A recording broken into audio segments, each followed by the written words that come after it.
Baru lewat di beranda gua, Inara bilang sama wartawan kalau kata gurunya, udah dia nggak usah dengerin omongan orang karena dia sudah sah secara agama sebagai suami dan istri, tetapi belum secara negara. Sedangkan si Mawa sedang melakukan gugatan cerai ya kepada si Ihsan.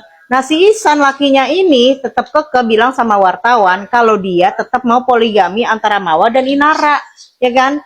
Katanya Mawa itu tetap bakal mau kalau enggak dikompor-komporin sama netizen, sama orang-orang yang berkepentingan. Sedangkan dari pihaknya si Mawa bilang sebelum masalah ini di blow up, disebarluaskan, dia sudah menolak kalau Ihsan itu pernah minta poligami sama si Mawa, ya kan?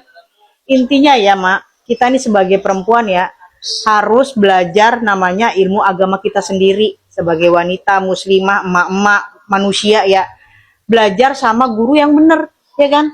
Siapa guru yang benar? Yang udah ditunjuk Allah, yang udah dia dari Al-Quran langsung, kiai besar kita, nabi besar kita, Muhammad, Rasulullah kita, ya kan? Insya Allah kalau belajar sama beliau, nggak ada tuh yang halal diharamin, yang haram dihalalin, yang nggak sah dibilang sah.